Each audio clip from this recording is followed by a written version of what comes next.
Bismillah, salatu wassalam ala rasulillah. Alors on continue la séance de consultation concernant le projet Megatron. Alors on va voir l'additionneur dans le chapitre 5. En principe il est dans le chapitre 5.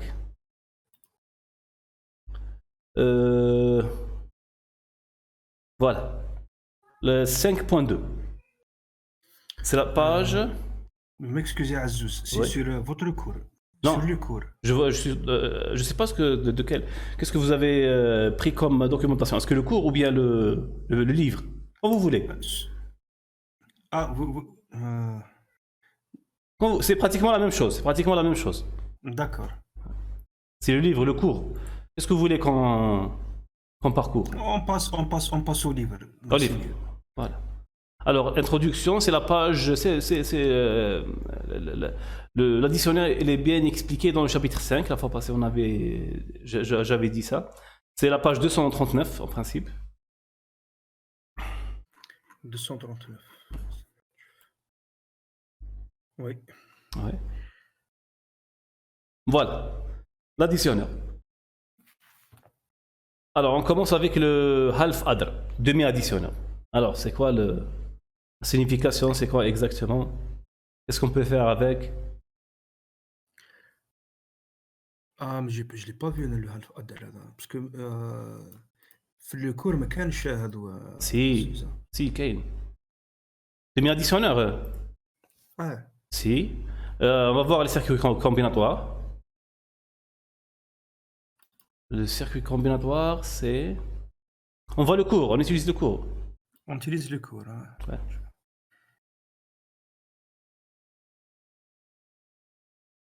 L'additionneur soustracteur, la page 13. Ah, c'est à la fin. Non, ça c'est juste une définition globale. La définition exacte, comment elle s'est constituée, c'est à la fin.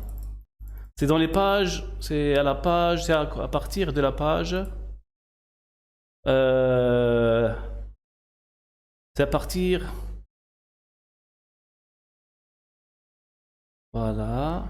C'est les dernières pages, c'est à partir de la 25e page. C'est 26e page. 26e page.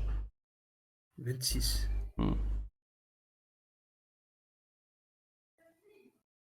Voilà, schéma global, l'additionneur, ça c'était l'additionneur complet.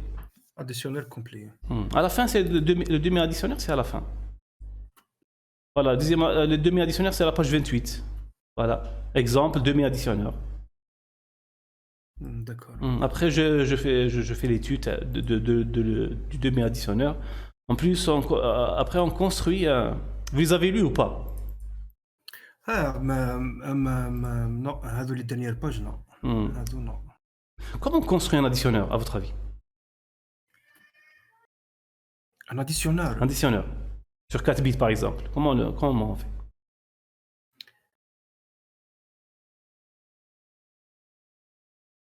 C'est avec les portes AND. C'est avec les portes AND. Vous n'avez aucune connaissance. C'est pas ça. Il faut voir bien le livre ou bien le cours, d'accord? Il faut les voir. Il faut voir l'additionneur, il faut comprendre comment. Je vous ai dit que c'est très important. L'additionneur, on va l'utiliser et c'est le pivot, c'est l'élément central de la construction de l'UAL. D'accord, c'est l'additionneur, par exemple l'additionneur complet. L'additionneur, donc il utilise la retenue. D'accord. Par contre, le demi-additionneur, il n'utilise pas la retenue. Oui. Mais comment? La connaissance, les indices. Oui. Mais vous ne savez pas comment construire un additionneur? Comment le créer? Non. Comment le créer? Non. Ouais, il faut le voir. Il y a la page, il y a la partie sur le livre, ou bien la partie du cours, comme vous voulez. C'est très important. Il faut bien le comprendre. Il faut bien maîtriser ça. D'accord. L'additionneur est très important. C'est la base de l'UAL. C'est la base de la construction d'une UAL. C'est l'élément central. D'accord. Il fait l'addition, la soustraction, plusieurs autres opérations en plus. Ça ne fait rien. On va vers les circuits séquentiels. On va le voir la séance prochaine. Inch'Allah. Alors, pour les circuits séquentiels, c'est le chapitre 3. Alors, vas-y, on commence. Où est-ce que vous êtes arrêté à RS Latch C'est RS Latch, oui. 3.2.1. سامحني je me rends la page.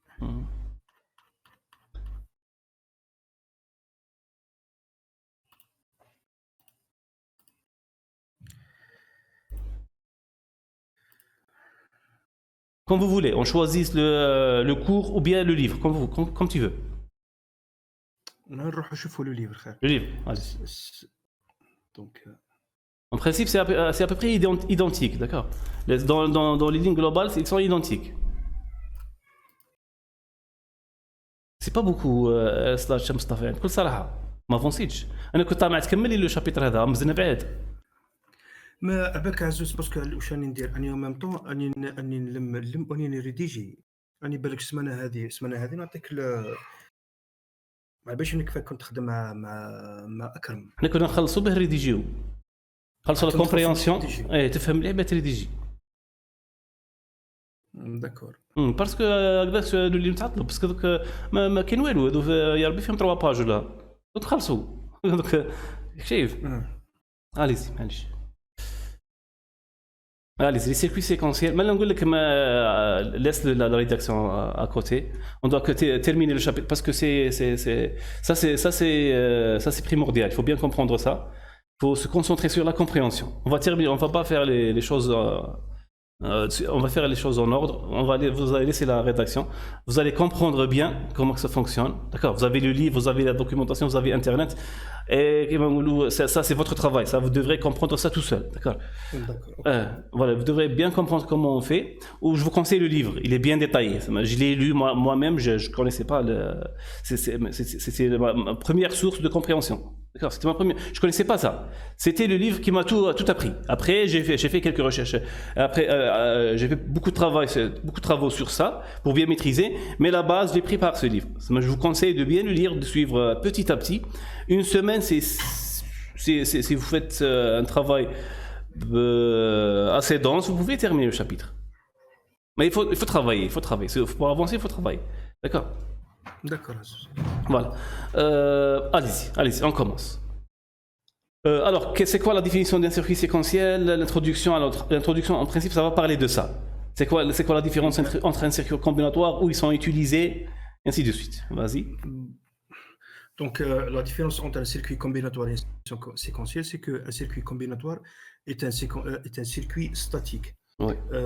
Donc, les sorties, ils dépendent uniquement des entrées, ouais. Bien sûr, selon la fonction définie dans le circuit. Ah, très bien.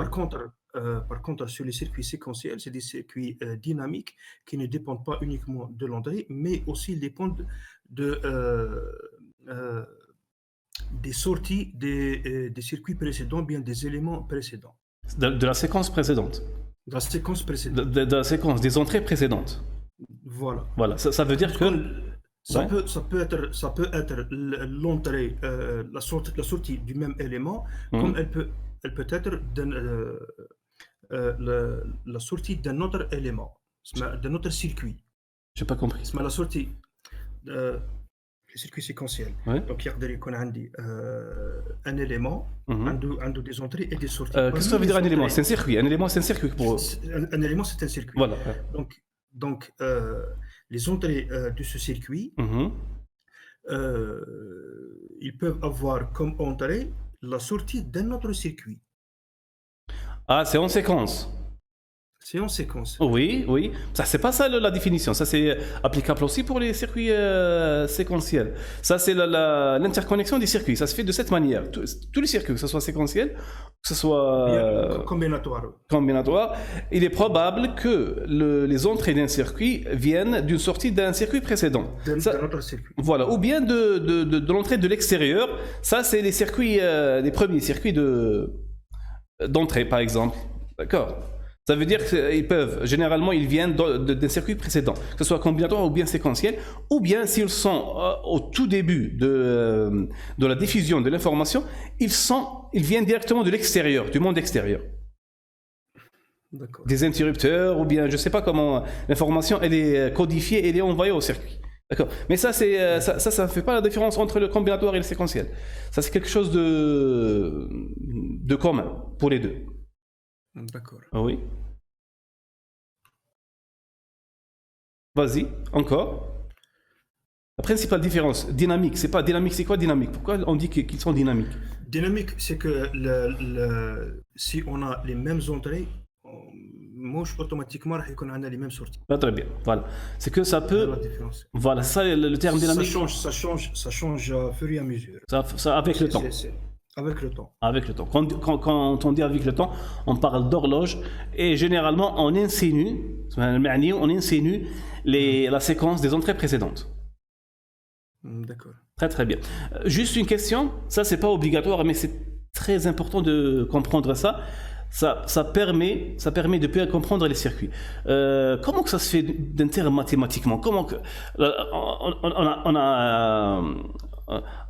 on a énoncé la définition. On avait dit que voilà, c'est ça. C'est ça la définition d'un circuit séquentiel. Mais réellement à l'intérieur, comment que ça se passe pour que ce soit faisable? Les circuits combinatoires, on avait dit que c'est une fonction. C'est assez facile. La fonction, c'est les portes logiques qui vont implémenter cette fonction. C'est assez simple. Mais comment pour les circuits combinatoires, comment que ça se passe? Mathématiquement à l'intérieur, ou bien mathématiquement, ou bien je veux avoir une idée. Comment ça va être implémenté à l'intérieur? Le dynamisme, l'implémentation, voilà. Comment l'implémentation? Dynamique. Pourquoi il est dynamique? Pourquoi il change? Ce comportement qu'on vient de définir, comment c'est faisable à l'intérieur? C'est faisable. Bon, c'est par la mémorisation l'utilisation de mémoire pour mémoriser l'information précédente. Voilà, il y a une mémoire. Les circuits séquentiels contiennent toujours une mémoire. Mais plus que ça, plus que la mémoire, qui va permettre de faire ça? Qui va permettre de... Supposons, vous avez déjà une mémoire. Mais comment vous pouvez, par exemple, si vous avez une séquence donnée, vous pouvez la sauvegarder dans cette mémoire? Comment vous allez faire réellement? Comment que ça se fait réellement? Est-ce que vous avez compris ma question? Avec une boucle. Non. Une boucle, oui. Plus que ça, oui, il y a une boucle. Oui, les circuits séquentiels tous contiennent une boucle à l'intérieur. C'est une boucle. La boucle, elle est obligatoire à l'intérieur des circuits séquentiels. Oui, il y a une boucle, mais c'est pas suffisant pour décrire notre définition. Ça, c'est pas obligatoire. Ça, c'est à la fin. On va voir ça à la fin. C'est lors de l'implémentation réelle, on va comprendre comment que ça se passe. Mais je veux juste donner un aperçu qui va vous guider, ça va vous faciliter facilement la compréhension. Pourquoi? Comment il arrive? Comment un circuit arrive à se mémoriser? C'est vrai qu'il y a une mémoire, mais comment il va codifier cette information à l'intérieur de lui-même? Par exemple, je lui donnais une séquence de 0, 0, 0, si je lui donne quatrième 0, il va changer. Comment il va compter ça, ces 4 0? Comment il va les compter à l'intérieur? C'est pas un programme, c'est sûr. Ah, bien sûr. Voilà, c'est du hardware. Comment il va faire ça avec du hardware? C'est toujours en utilisant les portes logiques. Oui, c'est les portes logiques. Oui, ça c'est hardware, c'est portes logiques. Les portes logiques, ils sont conçus à partir sur un concept. Par exemple, les portes logiques pour le circuit combinatoire, ils sont construits à base de fonctions. C'est la fonction, lorsqu'on trouve par exemple mathématiquement, dans la spécification, lorsqu'on trouve la fonction booléenne, c'est bon. C'est ça? Bien sûr. Voilà. On a trouvé la fonction booléenne directement, elle est implémentée par des portes logiques. Et chaque opération, elle est implémentée par son opération, par l'opération équivalente. Mais pour le circuit séquentiel, c'est assez facile. C'est les automates. Réellement, c'est les automates. Mathématiquement, abstraitement, c'est les automates qui vont permettre de faire ça. Si vous vous rappelez, je ne sais pas, dans les automates, vous pouvez voir les séquences. Est-ce que c'est vrai ou pas? C'est vrai, oui. Est-ce que les automates, on avait vu ça, les automates, ils permettent par exemple de détecter les séquences. S'il y a une séquence par exemple plus, par exemple, on avait fait ça en compilation, si vous vous rappelez. On pouvait dire que par exemple, ça c'est un identifiant par une séquence de caractères. D'accord, jusqu'à ce qu'on trouve par exemple... On parlait des automates d'état fini. Voilà, oui, c'est ça. Les finite state machines, c'est les automates. En français, c'est les automates état fini. C'est grâce à ça. Là, par exemple, je vais vous donner un exemple. Pour les identifiants, ce sont des chaînes, ce sont des caractères. Voilà. Des caractères. La condition, c'est que le début, il n'y a pas de chiffre, à la fin, ou bien au milieu. C'est acceptable, non? Oui, à la fin, au milieu. Les chiffres sont acceptés et c'est limité par le caractère espace ou bien un autre caractère qui est différent que le chiffre ou que le caractère, c'est ça? C'est ça. Voilà, c'est une séquence. C'est l'automate. Lorsqu'on lui donne cette séquence de caractères, il va la parcourir, c'est ça. Il va parcourir d'un nœud à l'autre. Il va se déplacer. D'accord. Et ce déplacement, il va nous permettre de définir une séquence. De définir une séquence. Voilà. De vérifier une séquence. De vérifier une séquence. C'est exactement le même principe. C'est exactement le même principe. C'est juste qu'on va utiliser des composants hardware. Vous allez voir, on va implémenter un automate en utilisant les portes logiques et les cellules mémoire. C'est ça le principe de fonctionnement des circuits séquentiels. D'accord. D'accord. Voilà. Voilà, très bien. Alors, on va commencer avec latch et flip-flop. Ça, c'est très important. Ça, c'est concernant la nomenclature anglaise. Là, il y a une confusion énorme. Même pour nous, même ça dans la littérature française, ça existe ça. C'est que les latches, ils sont confondus avec les flip-flops. Et tous sont appelés des bascules en français. Ah, d'accord. Ils sont toutes en français, on appelle ça bascule. On ne fait pas la distinction. En anglais, il y a les latches et il y a les flip-flops et ils sont différents dans leur fonctionnement. D'accord. Vas-y. C'est quoi le latch? C'est quoi les flip-flops? Donc, les flip-flops, c'est une boucle de compléments utilisée pour bon, c'est la base, c'est l'élément. Elle est utilisée pour sauvegarder un bit d'information. Oui, ça c'est les latches, c'est pas les flip-flops. Ça, c'est les latches. C'est les latches. Ah, je l'ai confondu. Les flip-flops, vous allez voir, c'est la fin. On va les étudier à la fin. Actuellement, on utilise, dans la plupart des cas, pour sauvegarder de la mémoire, on utilise des flip-flops, dans la plupart des cas. Mais les latches sont indispensables pour comprendre parce qu'ils existent réellement. Vous pouvez utiliser les latches, il y a certaines circonstances, on utilise des latches. Et ils sont aussi le fondement des flip-flops. Ils sont utilisés pour construire les flip-flops. Azouz, les latches, c'est même verrous. C'est les verrous. Je sais pas. En français, la traduction c'est verrou. En anglais, latch c'est un verrou. Mais je me rappelle pas de ça. Moi. Personnellement, on n'a pas fait ça.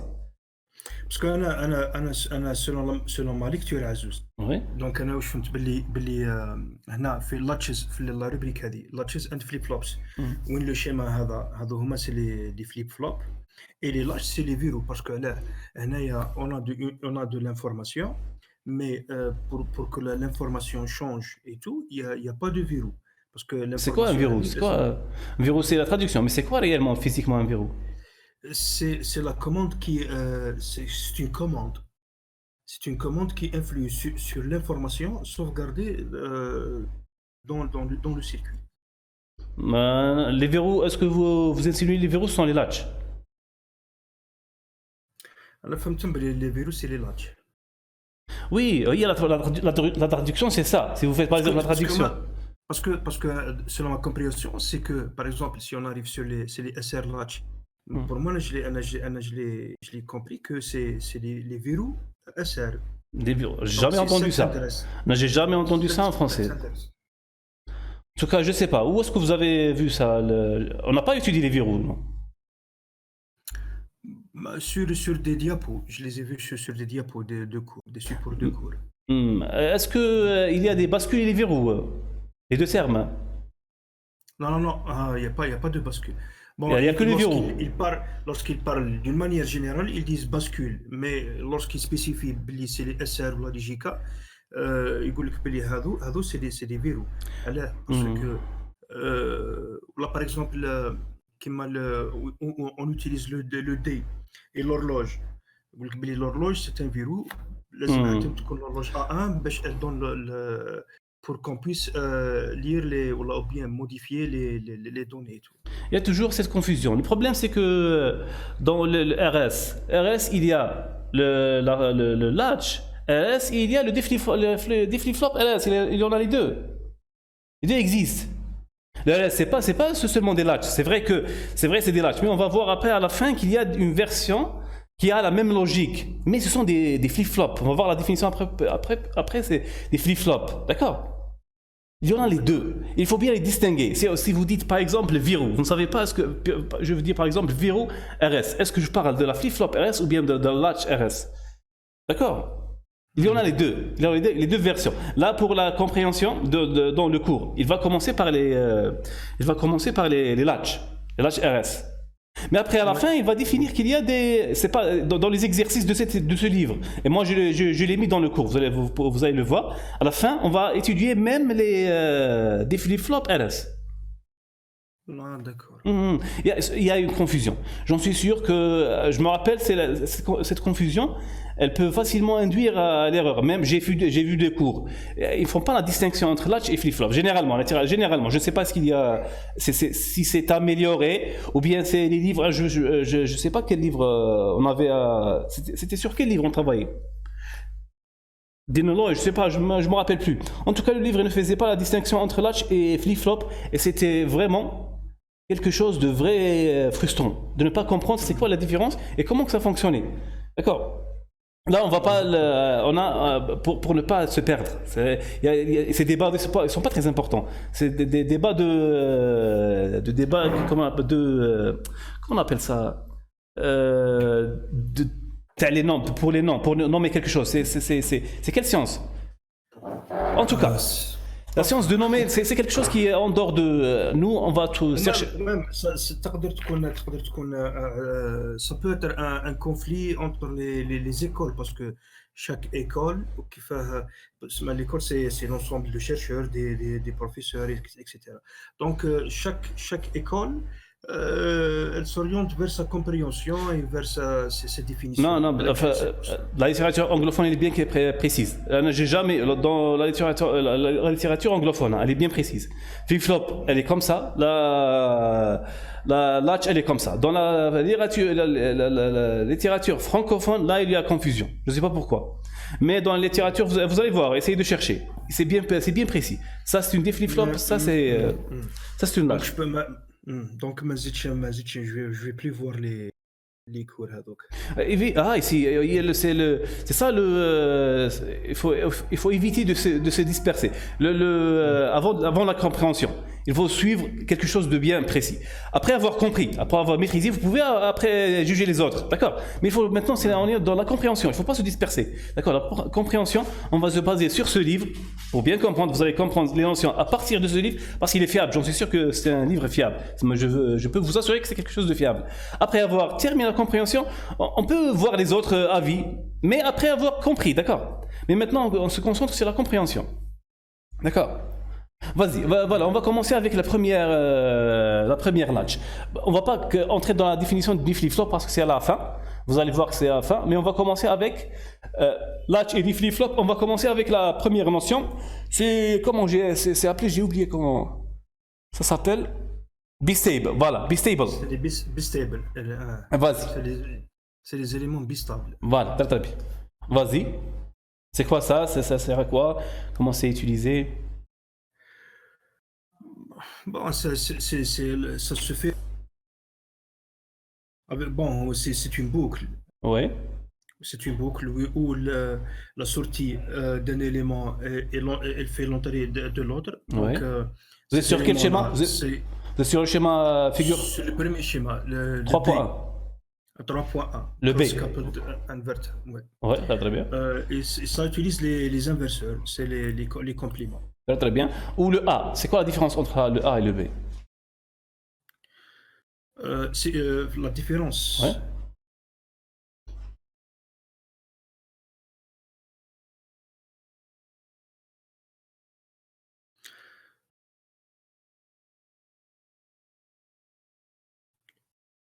Non, il n'y a pas de différence. Il n'y a pas de différence. C'est exactement le même circuit. C'est juste C'est juste la représentation de B. Voilà. De B, elle est plus... comment dire ça? Elle est plus conveniente. Elle est plus inconvéniente. Conveniente. Elle est, conveniente. Voilà. Elle est plus... on va toujours utiliser ce format, c'est le cross. Voilà, c'est le cross, oui. Pour les autres portes, parce qu'on va utiliser d'autres portes après. C'est ça. Et sur ce schéma-là, l'information, on peut sauvegarder un bit d'information. Un bit d'information. Très très bien. Où est l'entrée du circuit? Il n'y a pas d'entrée. Voilà, comment on sauvegarde alors? C'est initialement. L'information qui se trouve initialement, c'est avec l'information là. Voilà, très bien. Elle va se stabiliser. Pourquoi c'est bistable? Pourquoi on l'appelle bistable?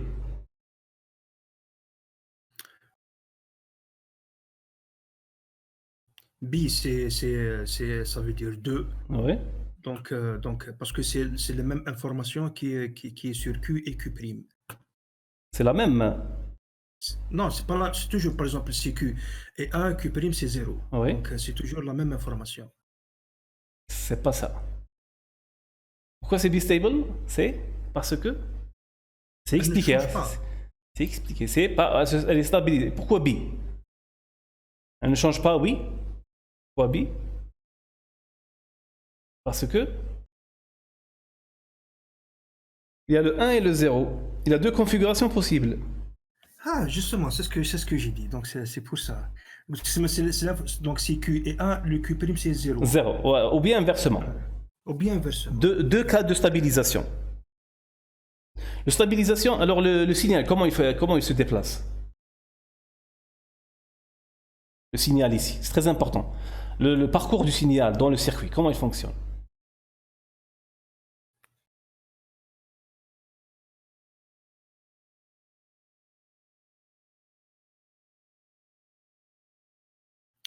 Le circuit, comment il fonctionne? Le signal. À l'intérieur du circuit.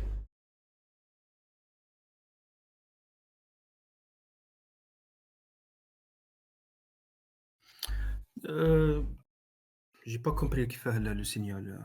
Les 0 et les 1, voilà. Les 0, عندك l'information اللي كاينه في L1 si elle est 0. Donc Q, c'est 0. Donc تعقب على l'inverseur L2. Donc تولي 1. و 1 اللي راهي هي Q' تعاود تولي elle passe par le L1. Donc تولي 0. Et elle reste en boucle. Elle reste en boucle. À votre avis, la vitesse, elle est de quel degré, la vitesse de la propagation, à votre avis? La vitesse de cette boucle, par exemple, dans une seconde. Combien ce signal va faire de boucle, à votre avis? Normalement, une seule fois. Par seconde? Où est-ce qu'il va s'arrêter? Il ne s'arrête pas.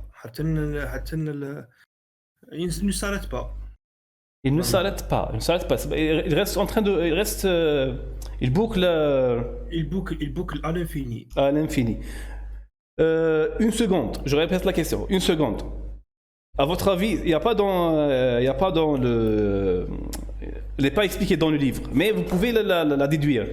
Combien, par exemple, là, en une seconde, est-ce que tu peux me compter combien de fois le signal boucle sur ce circuit? On ne peut pas la compter. Si. Pourquoi on ne peut pas?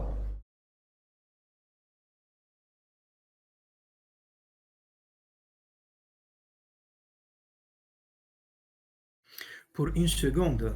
Pour une seconde. Comme vous voulez. En tout cas, c'est juste un exemple. Je veux juste que... Si, c'est bon. J'arrive pas à entendre. Ah, l'horloge, c'est l'horloge. C'est l'horloge. Quand on a une fréquence, donc on peut compter le nombre de fois et aller le signal. Ah, voilà, c'est exactement la réponse qu'il fallait pas donner. Sincèrement. Voilà, il fallait pas donner ça. Avec l'horloge, c'est exactement l'inverse que je voulais entendre. Il n'y a pas d'horloge ici. Et justement, Comment, voilà, comment ça. Alors, le point où je voulais aller, c'est qu'il n'y a pas d'horloge.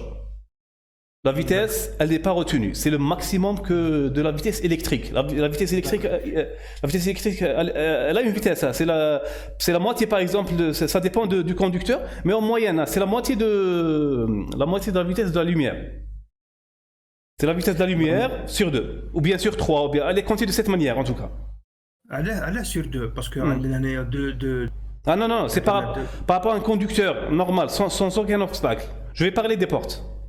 Ah d'accord. Les portes, ils vont encore réduire, mais de quelques millisecondes. Ça c'est l'étude temporelle. Mais ils vont un peu réduire le passage d'un signal dans une porte. Il va un peu réduire mais de quelques, comment on appelle ça? C'est pas l'unité, c'est les nanosecondes. C'est 10 à la puissance moins 12. C'est en tout cas. بصح عزوز انا قلت لك كون الحق. قلت لك كون جات عندنا اون هورلوج نقدروا نحسبوا. Donc هنا ما عندناش une horloge, donc on peut pas compter. Si, on peut compter. On peut compter. Voilà, avec la vitesse de la lumière, de l'électricité, tu as le délai. Pour chaque porte, tu peux compter pour une seconde. On peut compter, mais voilà. Mais c'est on n'a pas les données, on n'a pas ces données là. Mais je peux vous les donner, mais tu peux les chercher. Tu peux les chercher par datasheet. Tu peux les trouver, tu peux compter. D'accord. Mais le point, c'est pas ça. Le point, c'est que on peut les compter. On peut trouver on peut trouver, par exemple, je peux même deviner, toucher à peu près. On peut trouver, on va tomber dans les, je sais pas, dans peut-être 50 gigas ou bien. C'est quelque chose de très rapide, d'accord? 50 gigas, 50 milliards. D'accord. Parce que c'est le nanoseconde, on est dans l'amplitude de 10 à la puissance 12. C'est comptable. On peut le compter exactement. Quoique, c'est que c'est pas maîtrisé. Cette boucle, elle parcourt avec la vitesse maximale. C'est ça. D'accord. Ça, c'est ce qu'on appelle les circuits asynchrones.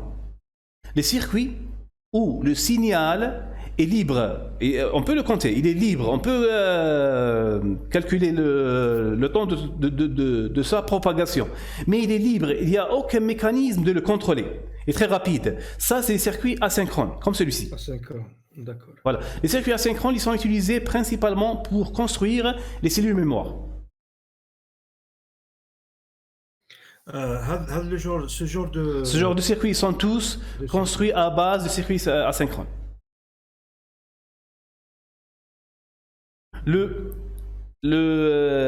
L'inverse, c'est les circuits synchrones.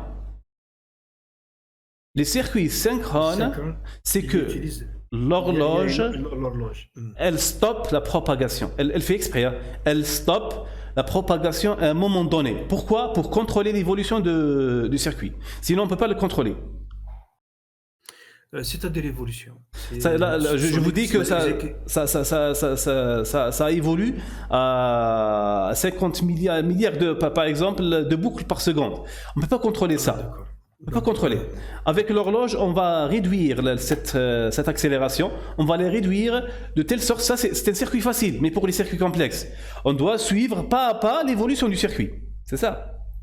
On peut pas laisser le circuit, ce qu'on appelle, c'est expliqué dans ce livre. C'est ce qu'on appelle les, il y a le terme, c'est les,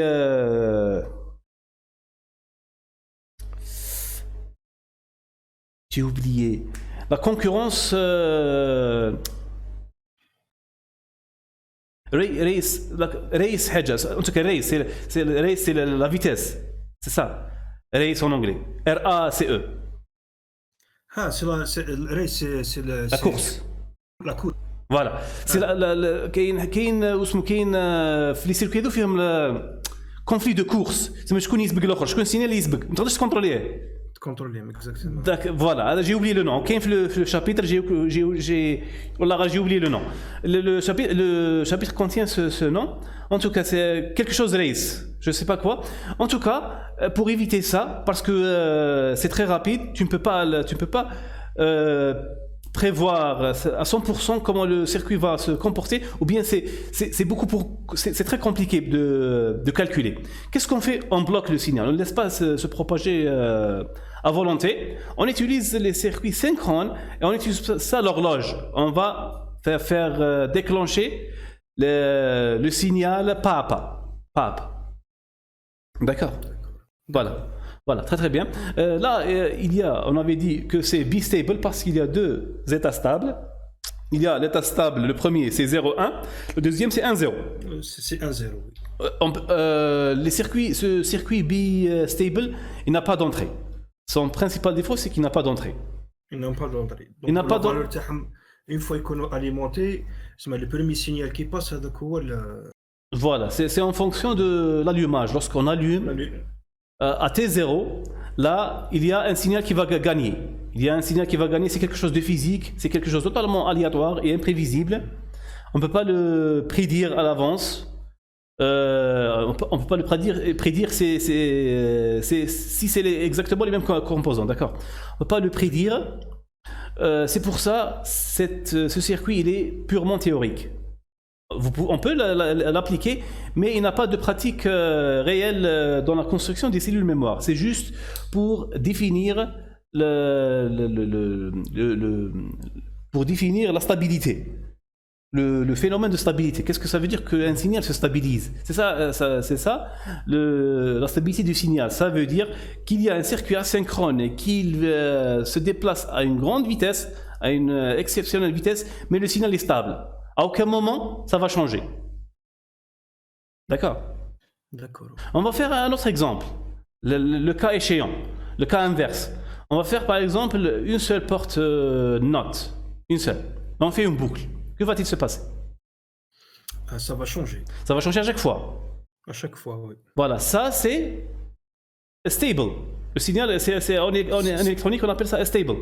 Stable, voilà, stable. Il y a le stable, il y a unstable, c'est l'inverse, il n'est pas stable.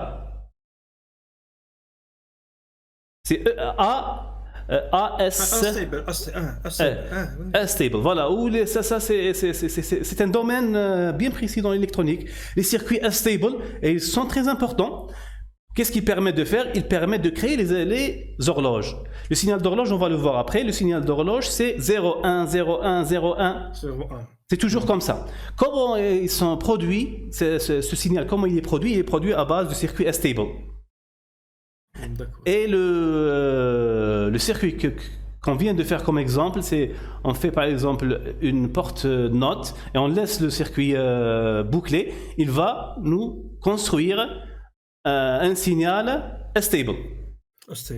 Et juste pour l'anecdote, c'est que la base des horloges actuelles dans nos PC pour générer le signal d'horloge, c'est le circuit que on vient de décrire. C'est une porte NOT qui est bouclée. C'est juste qu'il y a plus, c'est un peu compliqué, on ajoute quelques éléments analogiques pour contrôler le flux. Il y a quelques différences, c'est pas aussi simple que ça, d'accord? Mais une boucle sur une porte NOT, ça permet de générer le signal d'horloge. D'accord? D'accord. Voilà, c'est des questions? Non. Voilà, on va prier. Alors on continue. Alors est-ce qu'on était? On était à la page. Voilà, la page 110. Alors dans la page 110, c'est les circuits bistable, ils étaient expliqués. Juste une remarque ici qui est assez importante, c'est que le bistable, c'est que toujours l'état initial, il est important. L'état initial, c'est lorsque on allume le circuit. C'est quoi son état? Il y a deux possibilités, ou bien 0,1 ou bien 1,0. On doit faire l'étude des deux. On devrait faire l'étude. Ça, c'est assez facile. On vient de le faire facilement. Mais vous allez voir dans les circuits suivants, l'étude est assez complexe. On va voir l'étude qui est assez complexe dans le circuit qui utilise d'autres portes. Généralement, les circuits asynchrones, ils sont complexes. Il y a ils sont complexes à étudier. C'est pas comme les circuits. Vous allez voir comme les circuits synchrones. Ils sont plus simples. Alors, on passe à LSLatch. Vas-y. LSLatch, c'est 3.2.1. C'est 3.2.1, voilà. Donc, sur les sur les SR latch, donc voilà, c'est le même principe que le précédent, mais sauf que ici, on a deux entrées qui sont le reset and set.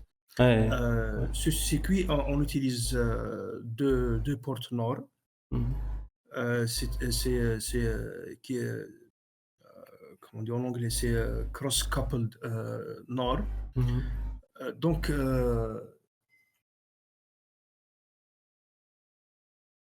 la différence ici, c'est que nous avons des entrées. C'est pas comme le premier où il n'avait pas d'entrée. Donc ça, il est réel. Les RS Latch, on peut les acheter. C'est des circuits réels. C'est des circuits réels. Oui, comment ils fonctionnent, voilà l'explication, comment ça sauvegarde, on doit l'étudier, comment son principe de fonctionnement. On doit suivre, bien sûr, on utilise une table de vérité pour voir comment ça fonctionne. Donc, on doit étudier plusieurs cas. C'est lorsque le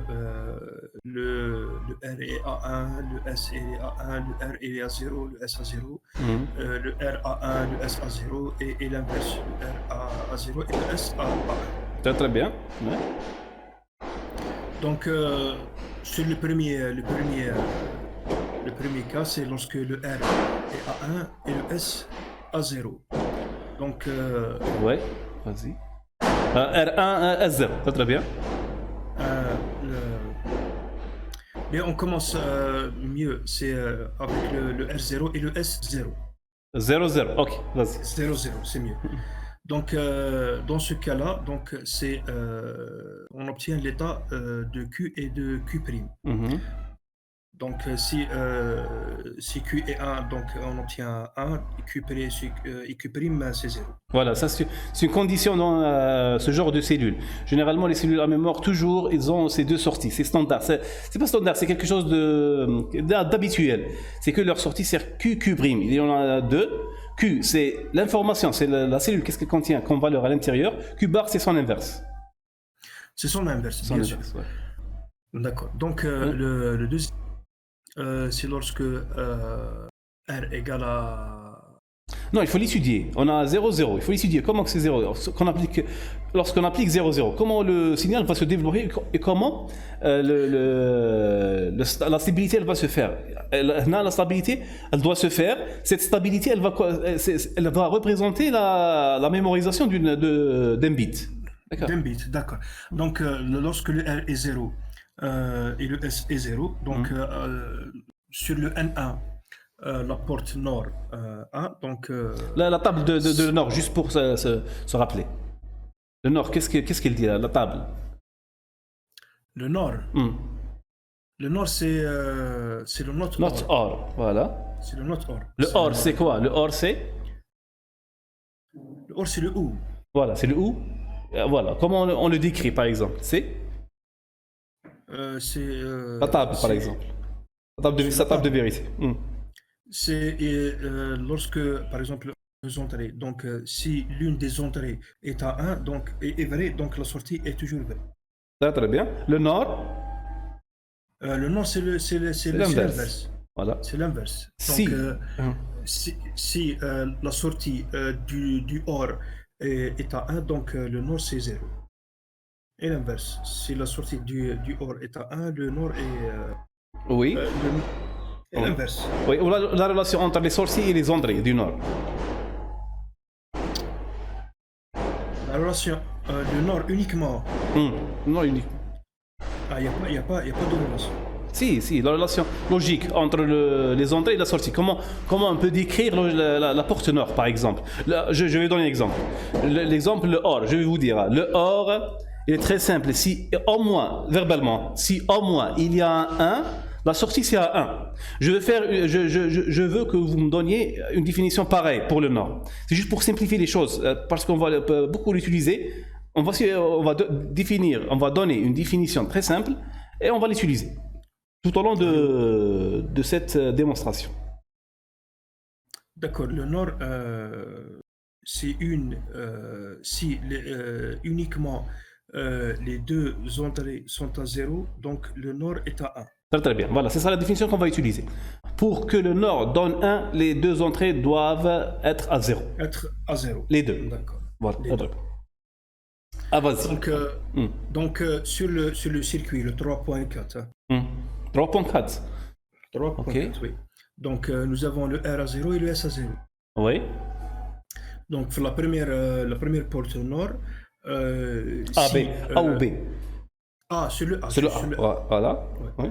Si l'entrée de Q bar est à 1, donc avec le R0, donc on aura un 0. Oui, très bien. Ce 0, c'est la sortie, c'est le Q. Donc le Q, il va être une des deux entrées du N2 qui est à 0, avec le S à 0. Donc comme on vient de donner la définition du nord, c'est les deux entrées, lorsque les deux entrées sont à 0, la sortie est à 1. Oui, très bien. Donc, et ça va se stabiliser comme ça. Très bien. Le voilà. R est 0, le S est 0, on va avoir cet état stable. Stable. Voilà, c'est une boucle qui va se stabiliser. Et s'il y a une stabilité, ça veut dire qu'on vient de sauvegarder l'information. Qui est 0, qui est ici 0, dans Q.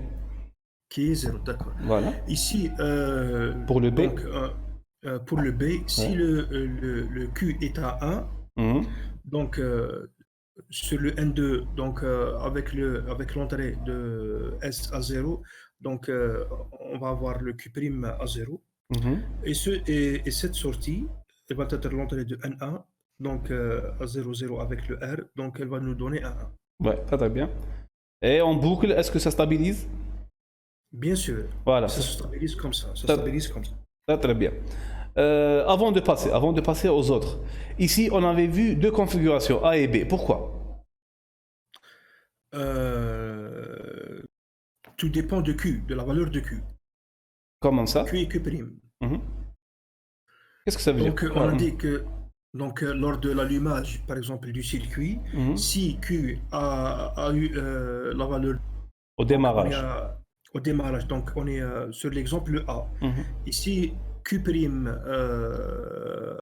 bien si Q a la valeur 1, donc on est sur le schéma B. Voilà. Lors du démarrage. Lors du démarrage, on ne sait pas ce que... On ne sait pas, parce qu'il y a vraiment les deux configurations. Très bien. Le plus important, c'est que la valeur se stabilise. Si elle commence par 0, elle va rester 0. C'est ça voilà, on va retenir de ça. On va retenir ça, c'est important. C'est que si on met 0, 0 dans R et S, c'est que la valeur qui se trouve dans la cellule, elle va se rester elle-même. Si c'est 0, elle va rester 0. Et elle va supposer que ça, c'est une mémorisation de la valeur 0. Si c'est 1, ça va rester 1. On suppose que c'est la mémorisation de la valeur 1. Très bien. Vas-y, on va voir maintenant les autres configurations. Donc, pour les autres configurations, le R, le reset a 1. Ouais. R a 1. Donc, le R a 1 et le S a 0. Ouais. On va sur quel schéma? On va prendre le schéma, par exemple. Le A. On commence par le A. Le A, toujours. Ouais, très bien.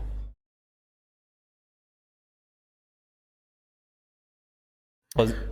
Donc le R a 1 et le Q' a 1. Donc là, il nous donne un 0. Ouais, très bien. D'accord. Donc le 0 avec l'entrée de S à 0, donc elle va nous donner 1. Voilà. Et ça va se stabiliser comme ça. Très bien. On va se rappeler. C'est Q c'est 0, c'est ça? Q c'est 0. Voilà, très bien. On passe à la suivante. Voilà. Ça va être la même chose. Donc Q a 1, donc voilà. Le S avec le S à 0, donc il va nous donner 0. Ouais. Et le Q' à 0 avec le R à 1. À 1, donc ça va donner un 0. Voilà, ça va écraser le 1. Ça va écraser le 1. Très bien. On continue, vous continuez. Vous allez voir, est-ce que ça va se stabiliser dans le temps ou pas?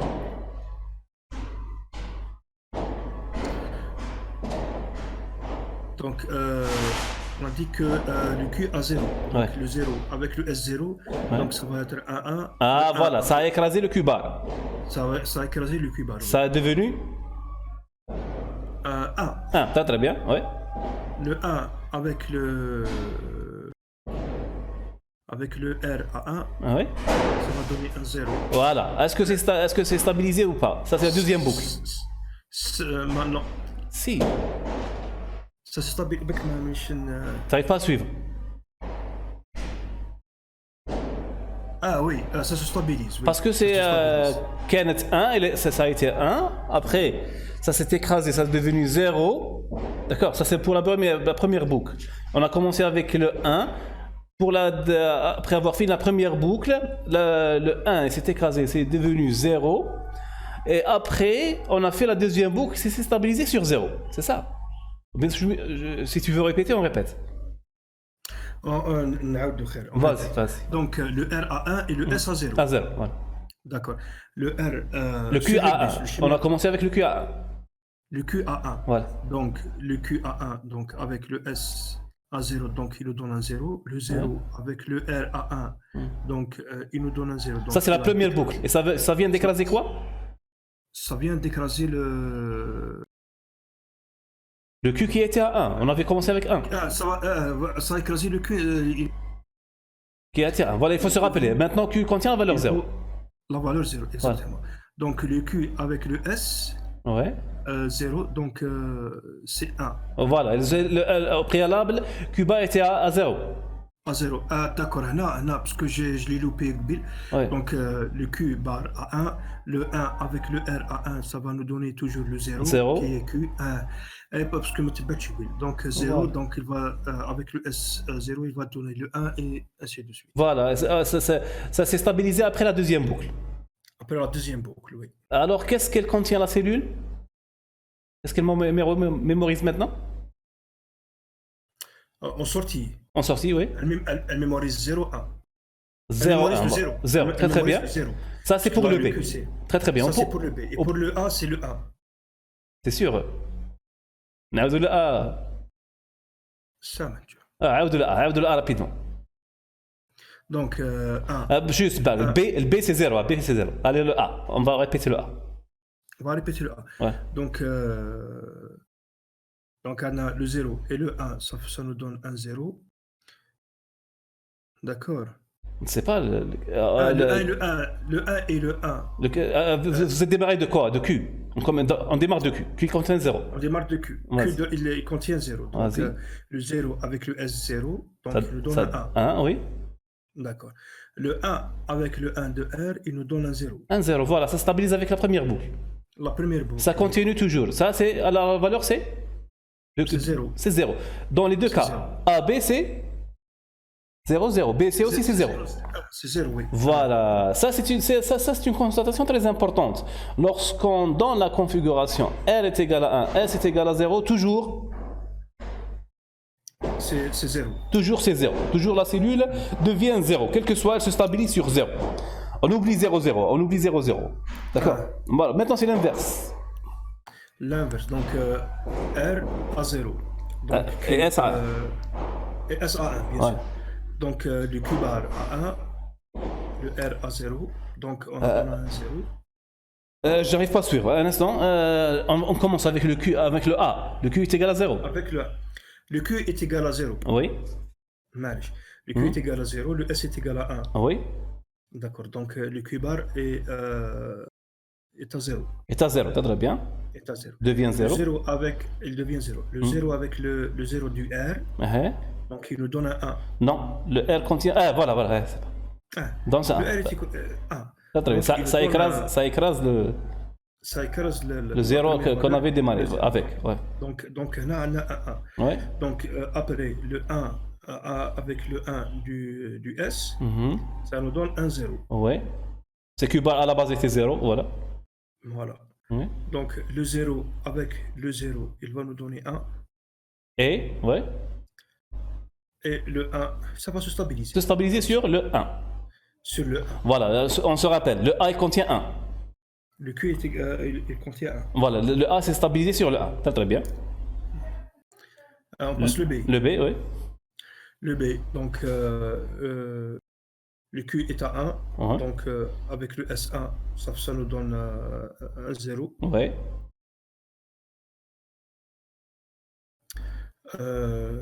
Donc 0, le 0 avec le 0 est à 1. Ouais. Ça va se stabiliser. Stabiliser avec la première boucle. Très très bien. Le B se stabilise sur le 1. Très très bien. Voilà. Ça, c'est des conclusions très importantes. C'est que si on a la configuration S est égal à 1, le Q va se stabiliser sur le 1, quel que soit l'état initial. Et si le R est égal à 1 et le S à 0, ça va se stabiliser, le Q va se stabiliser sur le 0, quel que soit Sur le 0. Quel que soit l'état initial. Quel que soit l'état initial. Voilà, il nous reste le dernier cas, c'est 1-1. Vas-y. Le dernier cas, c'est 1-1. Donc, on a le A. Ah, On a ouais. 1 et le Q à 0. Ouais. Et le S à 1. Ouais. Donc, le 0 et le 1, ils nous donnent 1-0. Ouais. Le 0 avec le 1, c'est 0. Et Ouais. ça va rester comme ça. Voilà, ici il y a un problème, c'est que Q bar c'est 0, Q est égal à 0. Et Q est égal à 0. Ça c'est interdit. Comme ça. Ça c'est interdit. D'accord. Voilà, mais on va voir le B. Le B, donc le Q à 1, le S à 1. Ouais. Donc le 0 avec le 1, il donne 0. Voilà, c'est la même chose. Ça va rester comme ça, c'est la même chose. Oui. Voilà, Q à 0, Q bar à 0, ça c'est des cas interdits. Voilà, si on voit la table, ça se résume. Voilà, la table, c'est la table dans la figure 3.5. Voilà, on a voilà le cas 1 qui donne 0,0. On a le cas 1,0 qui donne 1,0. On a le cas 0,1 qui donne 0,1, mais le cas 0,0. Le premier cas, 0,0. 0,0, oui. Voilà, là, il se stabilise avec le cas, la valeur initiale, c'est ça? La valeur initiale, oui. Voilà, très bien. Ça, c'est la première mémoire, cellule mémoire qu'on peut utiliser. Comment on va l'utiliser comme cellule mémoire? Là, il faut savoir, on a une cellule mémoire qui va nous sauvegarder le 0 et le 1. On a deux opérations possibles. On a, ou bien, on prend soit le Q, soit le Q bar. Oui, mais généralement concernant la mémoire, lorsqu'on utilise une cellule mémoire, quel que soit en informatique, hein, on utilise une cellule mémoire qui sauvegarde une information binaire sur 0,1. On a deux opérations. Ou bien, on est dans le cas en train de sauvegarder l'information. L'information à l'intérieur, elle est sauvegardée, elle reste sauvegardée. Ou bien c'est 0, ça reste 0. D'accord, ça c'est la première opération, c'est mémoriser. Ou bien, il y a l'opération suivante, c'est écrire la nouvelle information. D'accord? Ça veut dire je modifie l'intérieur. Il y a deux opérations. Ou bien je suis dans l'état mémorisé, ça veut dire je sauvegarde l'information qui est à l'intérieur. Je ne sais pas. Si c'est 0, ça va sortir 0 sur Q. Si c'est 1, ça va sortir 1. Ou bien l'autre opération, c'est que je vais modifier à l'intérieur. Ces deux opérations, ils sont résumés par les trois suivants. Le case 00, c'est mémoriser. Pourquoi? Parce que qu'est-ce que ça veut dire? Si par exemple j'ai ce circuit, si je veux 00 SR00. Voilà, SR00. Ça veut dire je mémorise parce que ça va boucler sur l'information qui se trouve, d'accord? L'information qui se trouve. Quelle que soit la vitesse du bouclage, en tout cas ça sauvegarde. Si c'est 1, ça va toujours rester 1, ça ne va pas changer. Si c'est 0, ça va toujours rester 0. On vient de l'étudier, c'est ça. D'accord. Ça, c'est la mémorisation. Si je veux mémoriser mon information, quelle que soit l'information que j'ai initialement donnée, je vais utiliser 00. C'est ça. D'accord. Voilà. Si je veux, par exemple, écrire, si je veux modifier, l'écriture, c'est la modification. Si je voulais, par exemple, c'est bon, j'ai mémorisé pour un certain temps, j'ai mémorisé une information. Je veux l'écraser. Je veux insérer, par exemple, écrire la valeur 1. Qu'est-ce que je fais? Je mets le 7, le S à 1. Très bien. S à 1, R à 0. Et le R à 0, oui. Très bien. Maintenant, si je voulais, par exemple, sauvegarder la valeur 0. Sauvegarder la valeur 0. 1. C'est mettre le S à 0 et le R, faire un reset. C'est le reset, voilà, c'est le reset.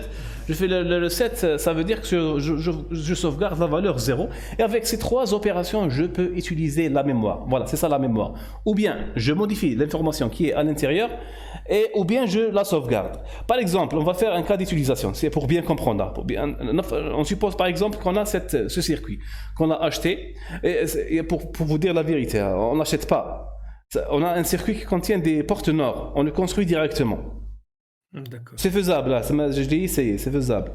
Avec le circuit, tu dois le faire en boucle. Tu dois le faire en boucle. Là, par exemple, je vous dis par exemple, je veux, on allume le circuit. Je ne sais pas c'est quoi l'information à l'intérieur. Elle est aléatoire, ou bien 0 ou bien 1 au démarrage. Je ne sais pas. D'accord. Ouais. Je te suis. Voilà. Je veux sauvegarder la valeur 1 dans ce circuit. Qu'est-ce que je fais? Qu'est-ce que vous allez faire? Je mets le S, je mets le A1. Voilà. Maintenant, je veux que Le vous... R0. Voilà. Je veux que vous sauvegardez cette information. Vous la sauvegardez, vous la laissez à l'intérieur. Qu'est-ce que vous allez faire? Je mets le R et le S À 0. à 0, les deux, oui. Voilà, très très bien, voilà, c'est ça l'utilisation. Maintenant, voilà, à l'intérieur, il y a 1. Je veux par exemple modifier. À un certain moment, je veux écrire la valeur 0. Qu'est-ce que vous allez faire? Je fais le reset à... Voilà. J'arrive pas à entendre Mustapha, avec la connexion. Possible. Pour modifier l'information, le 1, pour changer le 1 en 0, donc on met le R à 1 voilà. et le S à 0. Très bien. Après, je vais mémoriser. Je vais la laisser mémoriser, je mets 0 à 0. Je mets à 0 à 0. Voilà, voilà, très très bien. Voilà, ça c'est la bascule RS. Très très bien. La suivante, D-latch. Ça c'est la bascule D. La bascule D. La bascule D. Est-ce que vous l'avez connaissez comment ça fonctionne? La bascule D. Oui.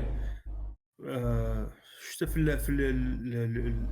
la section 3.2.2, ça parle de la bascule D avec l'utilisation du...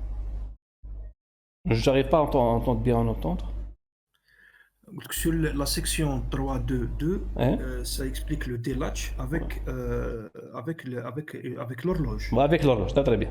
Avec l'horloge. Donc sur ce circuit-là, c'est toujours... on utilise la bascule RS. Voilà, c'est le circuit 3.7. Circuit 3.7, oui. Et on ajoute un autre circuit qui est composé de 2 portes AND, une horloge, un inverseur et une entrée de données. Très bien. C'est le D. Ouais. Comment que ça fonctionne? Donc pour son fonctionnement, si l'horloge est à 0, et quelle que soit la valeur de D, le S et le R sont à 0. Donc là, l'information est toujours... sur le circuit, c'est l'information initiale qui est sauvegardée. Ouais. Si l'horloge est à 1, donc à ce moment-là, elle permet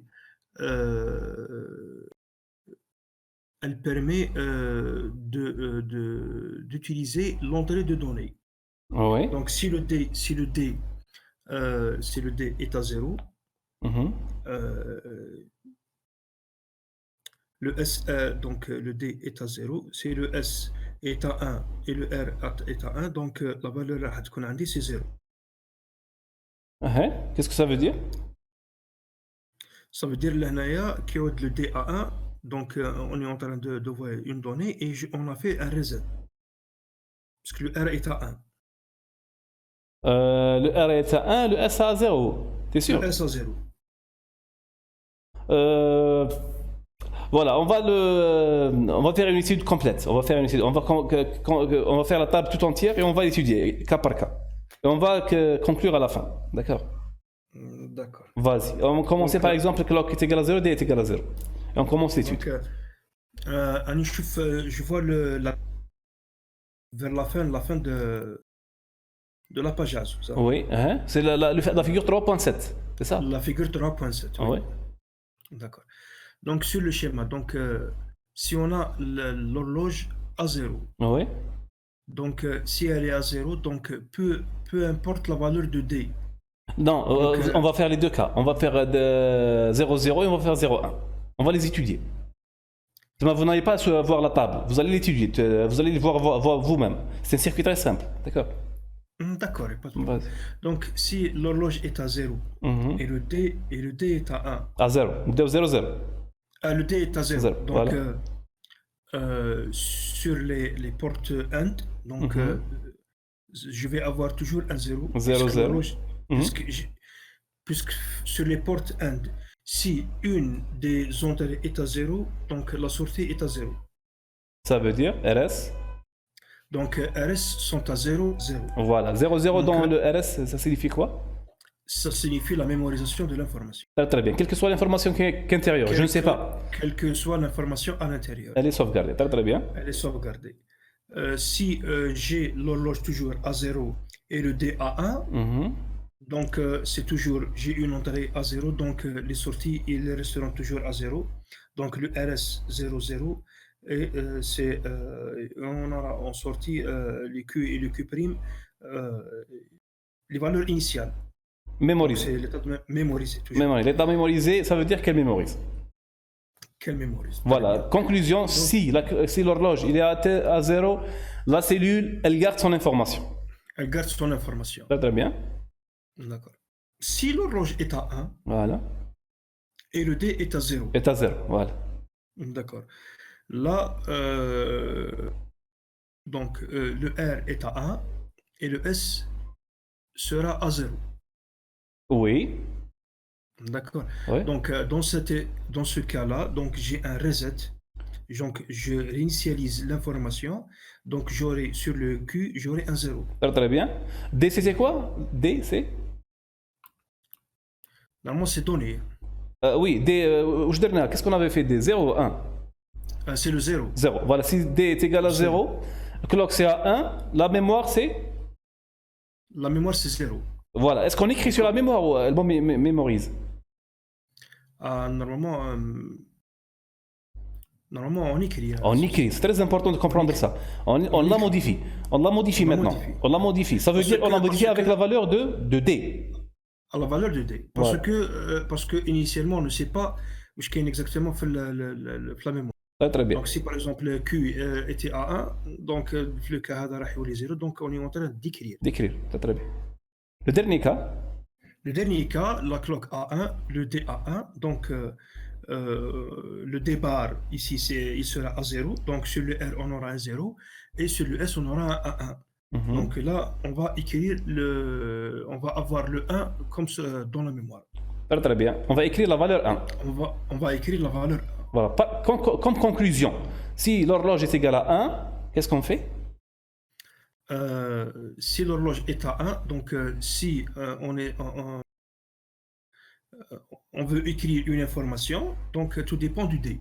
Si le D est à 0, donc on va sauvegarder, on va écrire le 0. Si voilà. Le D est à 1, on va écrire le 1. Très bien, voilà. Ça, c'est la D-latch. Elle fonctionne de cette manière. La D-latch aussi, c'est un composant qu'on peut acheter. C'est quelque chose qui est... j'ai oublié les références. Voilà, je ne vais pas entrer dans les références. C'est un composant qu'on peut acheter. Et c'est très simple. C'est une cellule mémoire. Il y a deux possibilités. On peut écrire ou bien on peut mémoriser. Et c'est des composants à 4 pattes, normalement. Ah, plusieurs pattes. Attends, je vais vous donner exactement la référence. Parce que j'ai utilisé moi une fois. C'est un circuit à 4 pattes. Je pense c'est à 8 kilos. Kilo-octets, je pense. Ah, il faut pas. Ça, c'est les mémoires. Lorsqu'on utilise des mémoires à petite taille, comme celle-ci, c'est une cellule. C'est une cellule. C'est ça. Ah, d'accord. On appelle ça des registres. D'accord. Celle que vous avez utilisée, c'est une RAM. Elle contient des milliers de cellules. D'accord. 1 kilo, c'est 1 kilo, par exemple, 1 kilo octet, c'est 8 fois 1000. 1024. D'accord. Okay. Voilà. Les mémoires qu'on utilise, c'est là, je vous parle moi des circuits TTL 74 qu'on va utiliser. Je vais vous donner la liste. Hein, on va voir. Voilà. Juste pour voir, ça c'est bien de bien les visualiser. Je vais vous montrer. J'ai aujourd'hui un peu organisé ma collection. Je vais vous la faire montrer.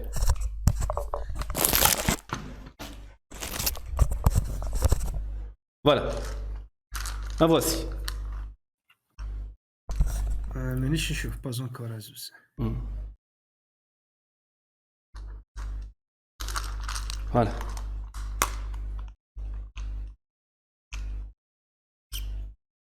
Voilà, c'est des puces. Azouz, Oui, tu me permets une minute parce que oui, je vais essayer oui. de bloquer toutes les connexions اللي راهم عندي هنا في الدار Ouais, معلش. اللي راه عندي هنا شوي. Voilà, en principe, ça, c'est le genre que de puce qu'on va utiliser. Là, celle-là, elle contient combien? Elle contient 16 pattes. Elle contient 8 fois 2, 16 pattes. Ça, c'est quoi? Ça, c'est le 47. En tout cas, nous, on utilise la série 74. Dans la série 74, une fois, j'ai eu à utiliser des latches. Et j'arrive pas à trouver la référence exacte. C'est juste, ça c'est bien, c'est pour bien se familiariser avec cette série, ça, les composants de cette série. Ça c'est des flip-flops, des flip-flops, des flip-flops. La majorité c'est les flip-flops, vous allez voir c'est plus pratique. Mais les latches, il y a des cas où on peut utiliser des latches. J'arrive pas à trouver. Laquelle? XOR, 64 bits RAM. Voilà. Le 74 116. C'est 4 bits latch, dual, 4 bits latch. D'accord. D'accord. 74 116. Voilà, on peut voir le datasheet.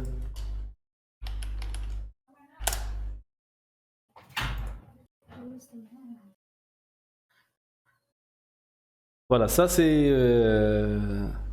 des latches, ça c'est des latches. Voilà, on va juste avancer.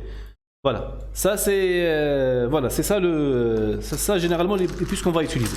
Ça c'est une collection. Voilà, il me manque encore quelques-unes et on va faire le circuit. On va construire le circuit. Alors, est-ce que ça c'est très important à comprendre, Mustafa? Quoi? C'est ça la cellule latch. Elle fonctionne de cette manière. C'est que l'horloge, voilà, c'est elle est à 0. La cellule, elle mémorise l'information qu'elle est à l'intérieur, quelle que soit l'information. Par contre, si elle est à 1, je dois écrire la valeur qui se trouve dans D, elle va entrer, elle va être écrite dans la cellule. D'accord?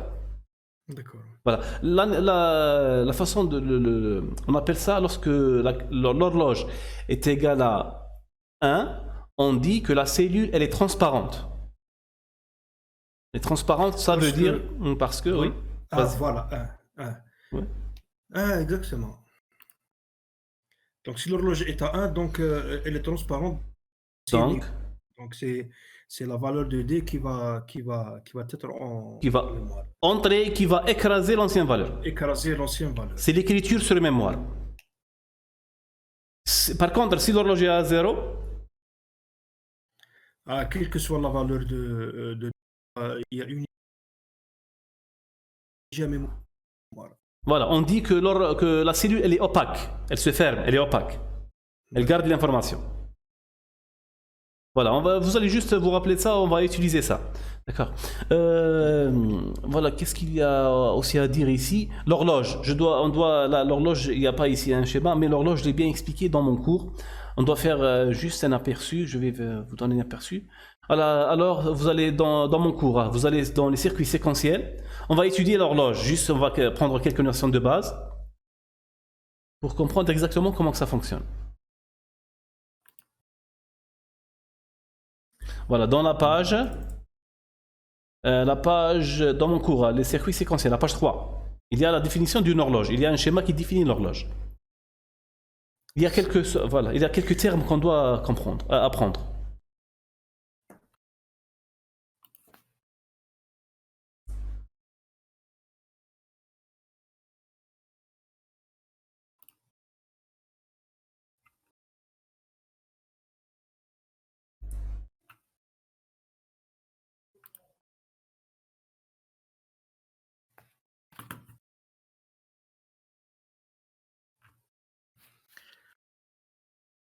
Circuit séquentiel, chapitre 2. Sur la page Azouz? Page 3. Page 3. D'accord. Voilà. Je suis. Voilà. Il y a le diagramme de signal d'horloge.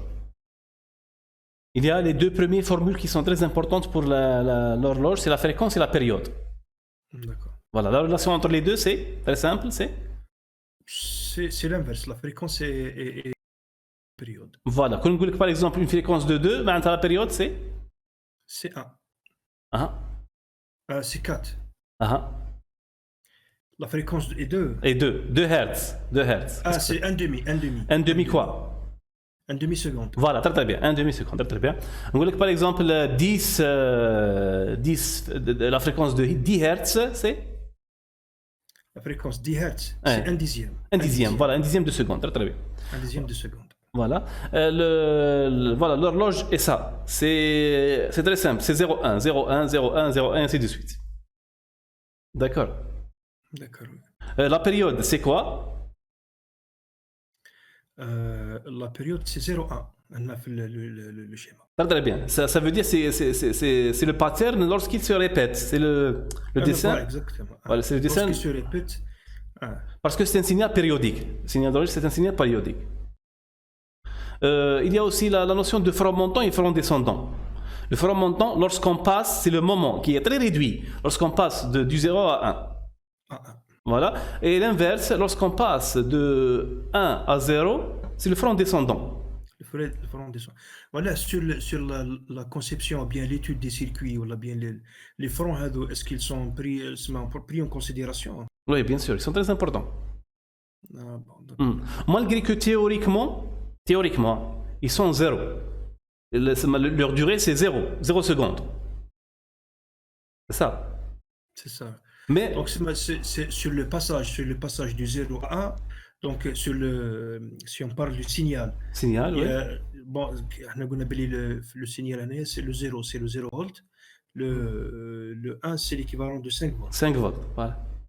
Si on passe de 0 à 5, donc on va passer par plusieurs valeurs et le signal va par plusieurs valeurs. C'est un temps minime. Un temps très réduit. Théoriquement, il est 0. Théoriquement, je passe de 0 à 5 sur un temps epsilon. Théoriquement. Mais pratiquement, c'est impossible. Il y a toujours une petite période qui est en picoseconde ou bien en nanoseconde que vous pouvez voir par exemple sur YouTube. Vous pouvez la voir sur ce qu'on appelle les oscilloscopes. On peut voir, c'est pas quelque chose qui monte directement. C'est quelque chose c'est une pente. D'accord. C'est visible sur l'oscilloscope. On zoome sur l'oscilloscope, on voit que c'est une pente. D'accord. Voilà. Ça c'est le front montant, ça c'est le front descendant. Les termes, vous devez les apprendre parce qu'on va l'utiliser juste après. D'accord. Voilà, ils sont assez simples. Alors, on revient au livre pour des flip-flops. Est-ce que nous pouvons comme vous voulez? Des flip-flops. Ouais. Est-ce que vous avez étudié? Non. Ah, d'accord. Les flip-flops, il faut savoir que la majorité des registres, c'est l'ensemble de 8 par exemple, des flip-flops. Les circuits réseau, il y a des flip-flops, par exemple 274, des flip-flops qui contiennent 4 cellules. D'accord. Des flip-flops, c'est 99% des cas. Lorsqu'on utilise un registre, on utilise la technologie des flip-flops. Et elle est différente de la délatch.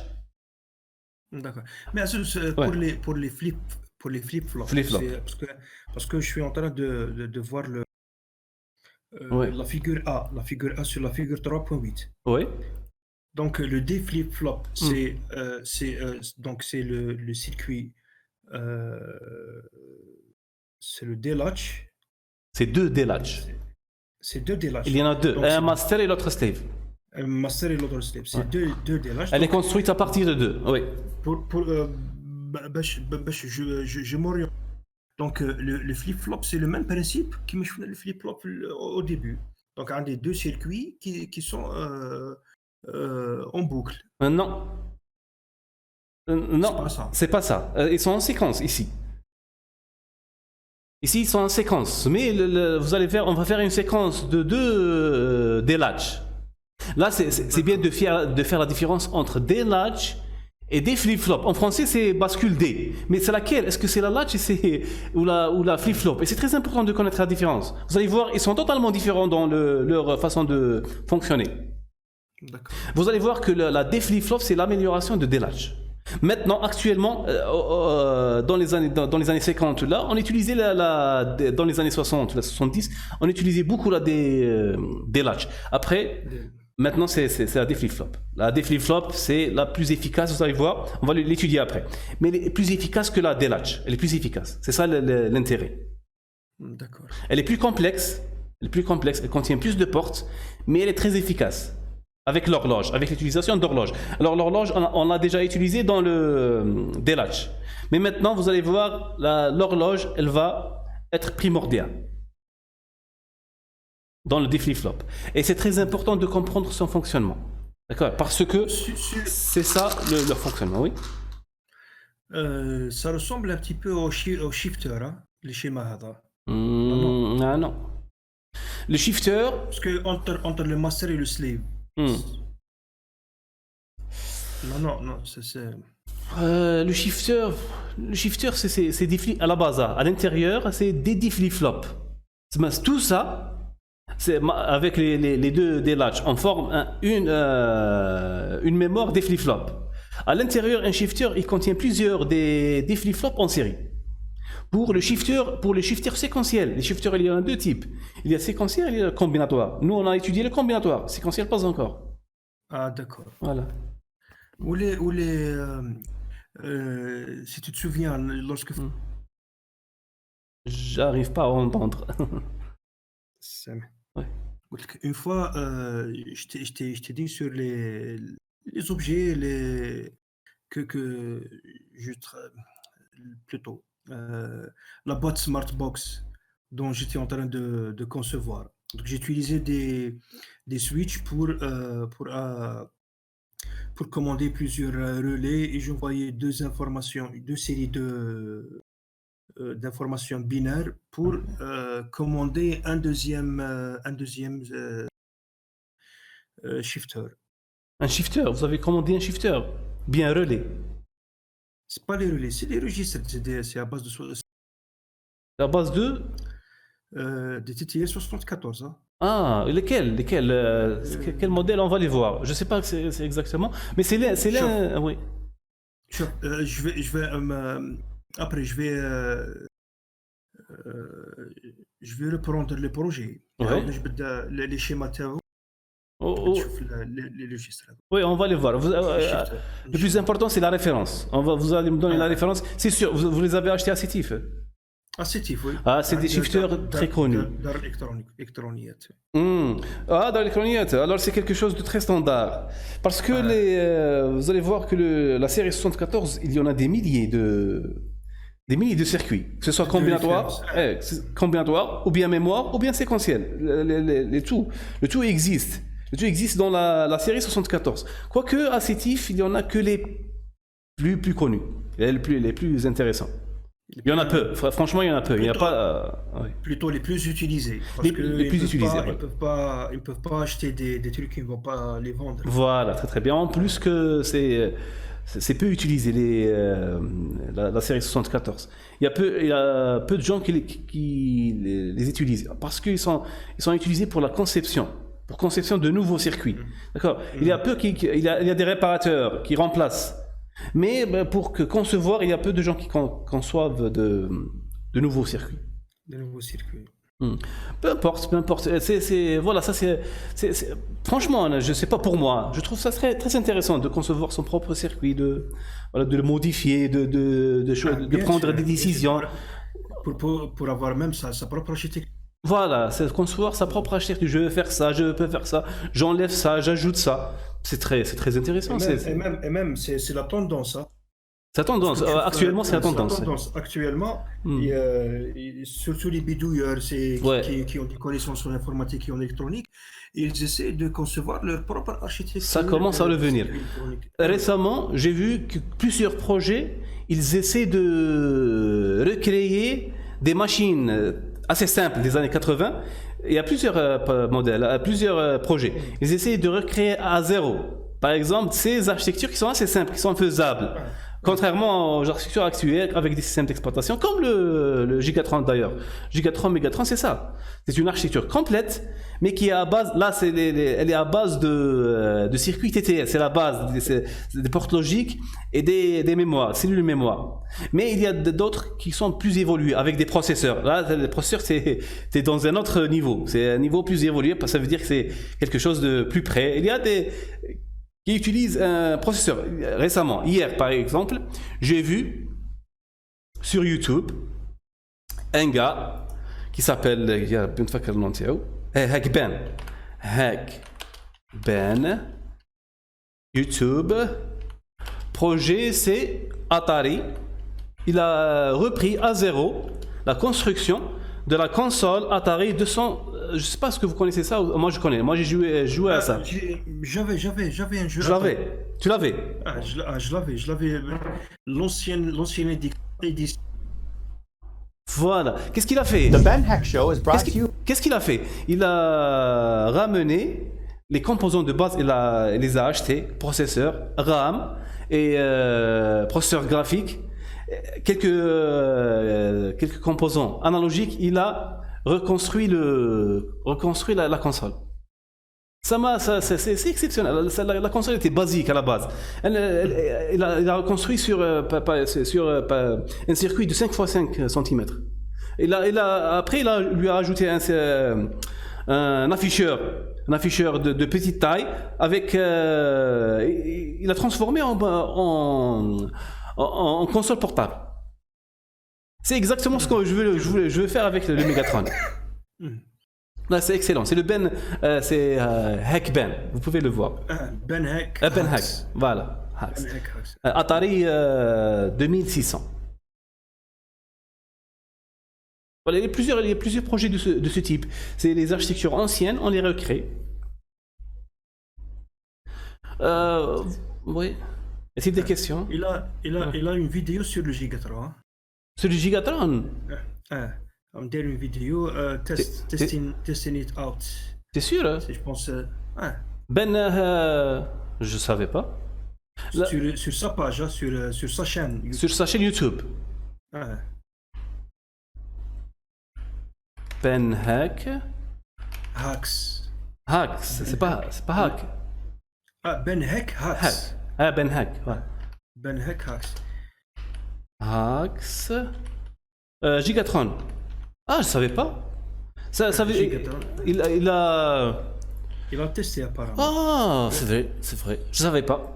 Je jure que je savais pas.